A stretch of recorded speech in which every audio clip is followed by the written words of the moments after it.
comes down to, Sigal, that mind-body connection. When we're experiencing emotional distress, it's certainly not unusual for us to have headaches, stomach aches, physical pain, discomfort. Beyond that, difficulty with concentration, staying focused on what's going on. And in dealing with attorneys, that's a very important thing for the attorney to keep in mind, because if your client is experiencing a traumatic stress reaction, by definition, he or she may not be able to think clearly. Right. And how is that connected to, we were discussing a little bit of functional impairment? Is that the same idea? Is that it actually, the psychological injury is actually creating a functional impairment to their everyday, or how does that work? Well, let's separate psychology, if you will, from functional impairment. I think that's very important for us to do as attorneys, because in front of a jury, when we use the word psychology, there may be a lot of thoughts. We know that psychology refers to the study of the mind and human behavior, but to a jury, we start thinking of psychobabble and our perceptions of psychology.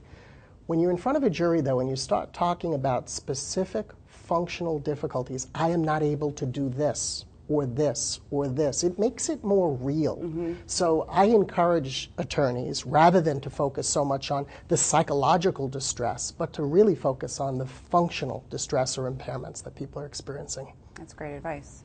And if you could just tell me, I know we're throwing around stress and traumatic stress and post-traumatic, but can you just really tell me the difference between stress, traumatic stress, and post-traumatic stress? I thought you'd never ask. Stress refers to in a general sense, the wear and tear on the mind and body as we deal with challenges and change in our lives.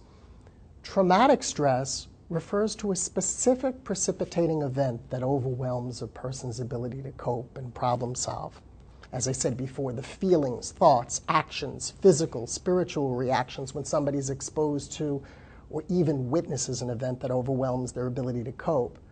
Post-traumatic stress disorder is truly a disorder. It's a psychiatric condition, and a very serious one, where after 1 month, at least 1 month after exposure to a significant traumatic event, by definition, a person goes on to develop ongoing debilitating symptoms that compromise their ability to function in some important aspect of life. What I like to do is, instead of focusing so much on PTSD, I like to focus on what we can do to potentially prevent it in the first place. I know I'm kind of going on with this, but this is my passion, and it comes down to this. In the field of medicine, we have the golden hour. We talk about what we can do to potentially save a life early on. We need to do the same when it comes to traumatic stress. We need to recognize that there are things that we can do early on to provide timely information and support that can mitigate the ongoing pain and make it easier for people to cope down the road, to lessen the likelihood, if you will, of ongoing chronic and debilitating stress disorders. And when you see someone going through the traumatic, and you said it's 1 month, and then after a month, that's when you're like kind of moving towards the PTSD realm, is that correct? Again, if a person meets very specific diagnostic criteria, they could be diagnosed with post-traumatic stress disorder, yes. And when you're seeing someone going through the traumatic stress part, is there, I guess, a means of kind of observing, yes, this is leaning towards becoming a longer-term problem that could result in this, or no, this is something that, based on their behaviors and how they're coping, is starting to look better? Is this something that you can anticipate beforehand, like this is going to become worse or this is going to become better? It's a great question, Sigal. As attorneys, you're seeing a client through a journey, through a process, over a period of time, and you're getting snapshots, if you will, of that person each time you speak with them. If you see these ongoing traumatic stress reactions continuing on into the future, into the months as we move ahead after exposure, it's very possible that a person is grappling with a traumatic stress disorder or PTSD. Interesting. And it's interesting to me as an attorney to evaluating a client's case and evaluating damages and thinking about, this person is going through a specific traumatic stress. I'm in the middle of a case. I have to quantify these damages. I see this going based on, expert help, I see this going in a way where the damages actually can be greater than they are right now, and I have to anticipate that when I'm actually doing my paperwork and I'm filing things with the court. So to me, it's a very interesting concept that I think it's very important for attorneys to understand, is really understanding, one, what is traumatic stress, two, what's the likelihood based on certain facts and certain expert help whether this can actually go and become worse than what it is, and three, how to actually go ahead and quantify this in a way that actually you're helping your client in the long run ensure that they're getting the proper help that they need and the proper, I guess, retribution in order to ensure that they get the proper help in the future. So it's very exactly, and we also have to look beyond PTSD, post-traumatic stress disorder, and recognize that people who are diagnosed with PTSD will most often experience what we call comorbidity, meaning that there'll be other disorders involved too, very often depression or anxiety disorders, people who are experiencing panic attacks on a regular basis. So we don't want to be just kind of narrow focused on this label, but allow us to see that it's truly a person who could be psychologically broken, who's having difficulty functioning in life. And you talked about like the golden years, or the golden hour. The golden hour. I apologize. Sure. So the golden hour is the time where you really can take advantage of the early stages of traumatic stress and ensure that you can actually ensure that it doesn't get worse, that there aren't other things that actually can come into play. Have you ever seen in your experience settlement talks where you're like, you know what, we can settle this case? We're still in the golden hour, just help my client, get through this and get the therapy that they need now so that it doesn't get to this point and everything will be settled that way. Have you ever seen anything like that? I haven't seen it. The golden hour in the equivalent in the psychological realm certainly isn't going to be an hour, but it could certainly be in the days and weeks pursuant to psychological exposure. And we're not talking, let me be very clear, we're not talking about the need for therapy or counseling during this time. The standard of care to help people in the earliest phases of traumatic exposure is timely information and support. That's what people need, information and support. They don't need the shrink running to the scene, so to speak. Right. Interesting. Okay, and when we talk, so we talked about stress, we talked about traumatic stress, we talked about post-traumatic stress disorder, and I've been throwing around the word psychological injury, but what is actually psychological injury? Does it encompass all of these things? Is it very specific? Is there a specific definition that you would like to suggest, or? It really isn't a specific definition. As I just said, the fact that we often see comorbidity, meaning other disorders superimposed on top of post-traumatic stress disorder, almost always, in fact. I can't tell you at any time that I can think of where I've seen somebody and worked with somebody and been involved in a legal matter where their symptoms were so specific to traumatic stress or PTSD where they weren't also experiencing some panic attacks or inability to sleep or depression or maybe some obsessive compulsive features or some other aspect. So the person who's psychologically broken, who's experiencing psychologically distressed, I think it's more of an umbrella term that we have to be aware of. Great. And let's talk a little bit more about, we've talked about traumatic stress and all of these things on a very large scale, but let's talk a little bit about who experiences traumatic stress.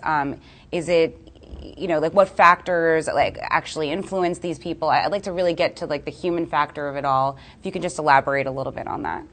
Well, certainly anyone can experience very real traumatic stress reactions from young children through adulthood. People who we know are going to have a particularly difficult time. We have to look at three factors. Okay. What happened before the event, characteristics of the event itself, and what happened after the event, the before, during, and after. For instance, a person who has a history of emotional difficulties, substance abusers, if you will, significant traumatic events in their past, will tend to have a more difficult time when facing a traumatic event in the now. Moving on to the characteristics of the event, we know that as an event becomes more severe, there's a greater likelihood. That doesn't mean if it's not severe in terms of gore and horror that a person won't, but as the severity increases, the research supports that so does the likelihood of very real traumatic stress reactions. So if you are working with somebody who's experienced a particularly severe event, there's a greater likelihood. Also, during that event itself, was the person physically harmed, as I said before? Having that constant cue, if you will, a reminder of the pain. Being in a rehabilitation facility, being in the hospital, that can all impact a person's reactions. And finally, what happens in the aftermath? Did the person have the opportunity, were they afforded the opportunity to begin to expose themselves to their painful emotions early on? We know that people who are exposed to their pain early on and begin to articulate it tend to fare better down the road than those who did not have that opportunity. Interesting. And when you said before, when we were looking at before the event, you said people, for instance, that that drink a lot. You were saying people that are that consume a lot of alcohol and things like that. And you said they're more likely to respond in a more severe manner. Is that because they can't? They're actually not coping correctly. They're coping within means that are not really the normal way to cope with things, or why is that? That was a great follow-up. What I was talking about really was substance abusers, people that are relying upon substances as their coping mechanisms when they are faced with a traumatic event because they had a history of relying on unhealthy or maladaptive choices. When faced with a traumatic event, they tend not to make very good choices.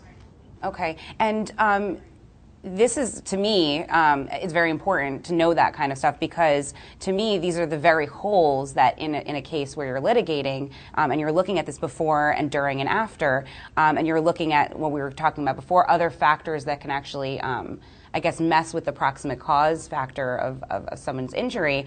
It's very, very important to see, whether this person has, a history of substance abuse, things like that, because these are the very arguments that attorneys can make in order to either prove or disprove a certain case. So I just think that's very interesting. Exactly. Know your client. That's really what it comes down to. And if you don't feel that you have these answers, turn to a psychologist or a psychiatrist or a mental health provider who does specialize and focus in these areas, who can help you to dig into that background and explore whether there is another reason that could be contributing to the current poor functioning. Interesting. And I know we were talking about, the reactions to these traumatic events, and I know that there's various different types of reactions. Can you just explain the different types of reactions that someone could have to a specific traumatic event? Well, there's so many. Okay. First of all, in term, what do we see most commonly? And there really isn't anything as the typical reactions, because reactions to traumatic events are so diverse. But there are certainly emotional reactions, feelings. Very often we'll see anxiety, feelings of anger. Very, very common that people don't always understand where this is coming from. I recall going to a dear friend's mother's funeral, and I remember greeting my friend at her mother's casket with her mother lying right in front of her. And all she was focused on was somebody who had come in to visit who she didn't want to be there. And she was more angered by the fact that this woman hadn't been involved in Mom's life for so many years. But again, that kind of deferring or projecting that feeling, those feelings of anger into other reasons or spaces is very, very common. You'll also see a lot of feelings of guilt.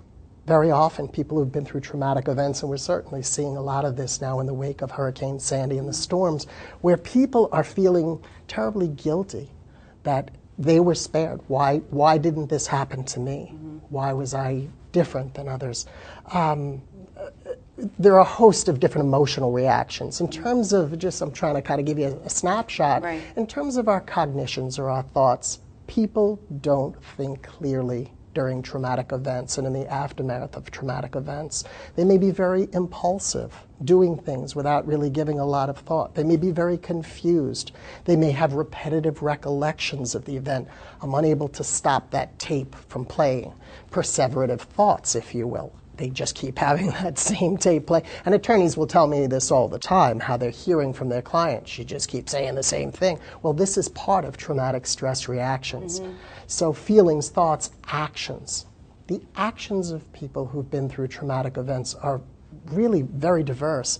I've seen some people become very animated, moving about, pacing endlessly, whereas some people just seem very withdrawn, detached, in the 50-mile stare, as we say. So there's a host of different ways that people respond. Some people can even respond in an antisocial way. We saw this in the form of looting during the recent storms. Feelings, thoughts, actions, physical reactions, as I talked about before, the body aches, the pains, the headaches are so common. The inability to sleep. If there's one symptom or reaction that's probably the single most common reaction among people who've lived through a challenging event, difficulty with sleep, probably followed by repetitive recollections. So there's a host of physical reactions as well. Spiritual reactions. People may uncharacteristically turn to their faith more than they ever did, and some will turn very much away from their faith. I've seen people say if there was a God, this never would have happened. He wouldn't have allowed this to happen. So I'm seeing both. In those cases, just as we tell people by